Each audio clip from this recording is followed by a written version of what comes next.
Hello ma'am last video the support of birak paid ma khani ngai litin ma'am buthaga chari ase video se blog macha moina semjara ke hojik ai customer gi phone thin budget kadori ne ko phone deliver to bai mon semam bai tare ko phone repairing khar tum to jai ma'am na semning ko khani male ra ka su adum haibiro ahong mamal da ma'am na semnari de gi taraga dum semjara ke do po chu yam kuina chatna ba maung na dum semjage semning ko khani male ra ga di contact to biro hojik yumdagi thorakjare isagi thaudang tawba haibasitabu achau macha thiba yadeko ikaiba mina kari hainagidage kaina khanbu khotpasu yadeko aduna hona minase chokhar minase paisa idudi talaga phangmane adu singna tansebako adoi customer do aswaida ngairaga DC office ki Bisnupur DC office mamang da ngaira leirai adu tan chalage ko mathaki tamoi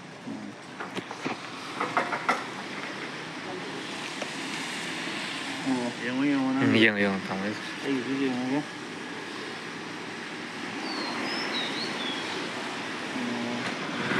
Ma'am, how's your phone? I'm sinajar am the customer so am hara hore. Ado idi firon furit ka pung lup le. Yengo to ma'am to more of the. Ado comment to bona with I said lambi the gari thorak pat kan si ko lambi na kan si da banner thing na ba dar yengo ni si da Vishal mega market ko mogi marketing kano banner sam te yengo ko free namkin 1 kg ga na hydro yengo ne ID 1 kg namkin free wer ba ka na ga kha ma yengo ko adu ga munna par kan da mai kari thaw ni ko ma ai jum do sila kyo yengo ko da free namkin 1 kg on 2500 aibako 2500 ki pochai lobo matamda namkin 1 kg free oigani haibane bako lising ani chama ki pot lo matamda 1 kg namkin free oigani bako saidi imi attraction do ko yengma kan da is free namkin 1 kg kan haibe di like free oiro we khalure ba do ga soida muk sugar gi 1 kg sugar free oi kaina thau bane bako ai video mate ma hapchinjara ke yengone ko meyam yadro mogi marketing strategy se mogi marketing khutau se meyam pamba pamdaba comment de biro ai gi di pami ko matam gi ahong bu kana thingba ngambano ado huinau sing su yam chawra dring si labne empire se ko ado huinau sing se yam nungsi re duga thamba da su ai de khoina mingon da pithok ninge ko mi loga mi budi khara leire do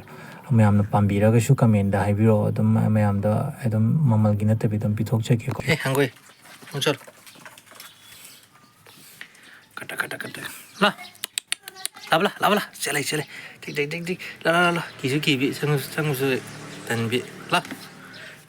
khoi ma gi cd scan lobo lak pane ko do mafam mayam di thoma me khara ma thum do yawe do ino jik namjari ba yaga si khata wai da no dum ying biyo aino mayam da bud hints bi ge khoi ma ni chali se ko ado yaga se little clinic lei ba yaga ne do khata wai da no aino mayam na khang bi aroga di comment da ibiro ma chumbra lan bing se 2,000 years later. Hospital de halam matung da ngak pothar matung da khoi ki Flipkart ki moi ki delivery ki miem na phone tawre duga nangi phone kakhi ba do online da kakhi do la ga ying biro duga lo ro kholoi na hai adu na mu ai ga yam ba ma ga mu Flipkart office ta na chale duga phone do check nong taw ga na tawri mem aduga marak thana mem khoina mobile gum leiba se online de lobana for na truck offline de ki dukan de lobana for mem mod hai biramo phone phajai ga dum phone su lawrak le fajana check tawra mathung na ko akoi baba pahin ge na lobani hana ma second aina semgatlaga pahalam bane do anoba sinbira ge na ama chinbi bane ko ado si hodong se kanai hodong no khangde ai gi manak ta laga oina lere kanai no su khangde mapu ko ado ai gi da thambira ga horen mapu lak pai du da dum pithoge ko mi ke koi da wane da si hodong si ado marak thatna video si blog si aside dum machine lagi yam sang na number ding am dre mathang video da mu thagat charaki aina ju le ya ga sina gi maring thong da ne ko ai de khoi thong ani pa le khai tare get ai tare ko mamang da sumaring da so si maring thong da ne to ai chaloi na to buni ba su chaloi ade jeng hodong si nung si dre mane ado ren ma pulak da pithoge blog si side dum machine charaki me am na pa ma so like number pa ma so dislike number comment ke ka do me biro bye bye love you